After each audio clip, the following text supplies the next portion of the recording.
Lattice गुणाकार या साहित्याच्या माध्यमातून मांडणी करणार. काय करायची आपल्याला? फक्त मांडणी करायची. मांडणी केली की त्याच्या पुढचं आपल्याला येतं. बघा त्याच्यासाठी उदाहरण घेऊयात आपण. चला वाचा बरं उदाहरण. 42 अधिक आहेत का?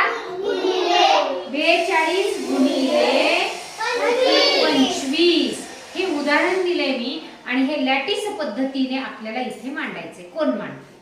चला मांडा मांडा पटपट. अगोदर काय पहिला कप्पा कशाचा? फास्ट चालायचं. चला फास्ट. आता बघा संख्याकडे बघायचं आणि मांडणी करायची. चला फास्ट. आणि तिचं बाकीच्यांनी बघायचं बरोबर येते का काय राहिले वाचत चालायचं तोंडाने. चला पुढं.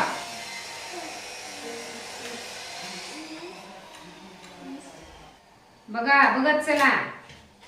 छान. बघा बरं बरोबर आहे का? बरोबर आहे का? बघा मला काही दिसत नाही. बरोबर आहे. चेक करूयात आपण. 42 गुणिले 25. 4 ची स्थानिक किंमत 40. 2 ची स्थानिक किंमत 2 ची स्थानिक किंमत 20 आणि 5 ची स्थानिक किंमत 5 म्हणजे तिची मांडणी बरोबर आली. आता काय करावं लागणार आहे?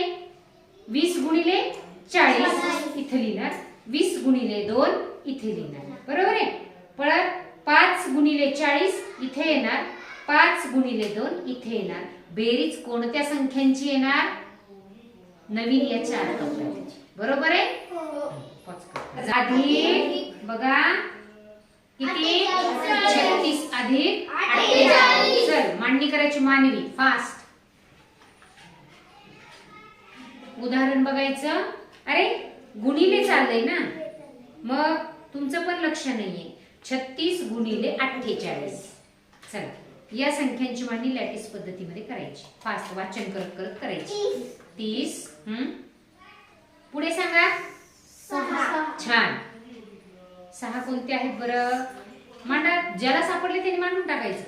चला खालचं बघा कोणाला सापडतंय. चला मांड. छान. 40 आणि खाली 8. बरोबर झाली का? बघा आता 3 ची स्थानिक किंमत 30. 6 ची स्थानिक किंमत 6. हा उभी मांडणी करताना 4 ची स्थानिक किंमत 40. 8 ची स्थानिक किंमत 8. बघा आता या दोन्हींचा गुणाकार किती? आधी 2 शून्य मांडून टाकायचे बघा आणि 4 त्रिक 12. बघा परत 40 गुणिले 6 म्हणजे 1 शून्य मांडून टाकायचं. 4 सख 24. बघा 8 गुणिले 30 म्हणजे इथं 1 शून्य आहे ते लिहायचं आणि 8 त्रिक 24. छान. आणि 8 गुणिले 6 म्हणजे 8 सख 48. बेरीज कशा कशाची करावी लागेल सांगा पटपट. बोला. 1240 यांची बेरीज केली की कशाचं उत्तर येणार आहे? 36 गुणिले 48 इले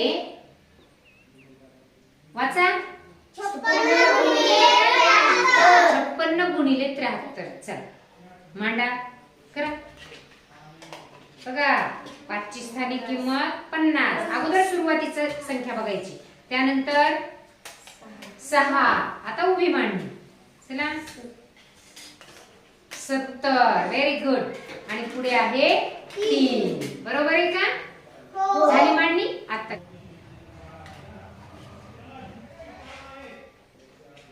93 गुणिले वाचा 93 गुणिले 48. चला करा मांडणी. सगळ्यांनी करायची. कोण फास्ट करतंय बघूया. छान.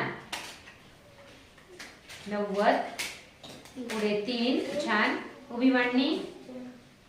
उभी मांडणी बघा 4 ची स्थानिक किंमत किती?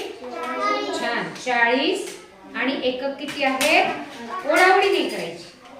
8. सगळ्यात महत्त्वाचं आहे की स्थानिक किंमत समजून घेतली पाहिजे. आपण कोणताही अंक घ्यायचा आणि मांडायचा नाही. पहिले या संख्येला काय म्हणायचं आपण? पहिल्या संख्येला काय म्हणायचं? गुण्य. कधी पण गुणाकारामधील पहिली संख्या जी असते ती गुण्य असते आणि दुसरी जी संख्या असते ती काय असते, कारण यानेच याला गुणायचं असतं. ही एकक दशक म्हणून याची स्थानिक किंमत, ही एकक म्हणून याची ही स्थानिक किंमत. इथे दशक आहे म्हणून उभ्या पट्टीमध्ये याची स्थानिक किंमत, इथं स्थानिक किंमत. परत याचा दोन्हीचा गुणाकार. लक्षात आले? तुम्हाला जेवढे करायचे तेवढे उद्या या लॅटिस पद्धतीने, या पद्धतीने आधी मांडणी करायची आणि आलेल्या इथे चारही संख्यांची काय करायची, बेरीज करायची आणि नंतर आलेलं उत्तर तुमचं इथे लिहून काढायचं. लक्षात आले?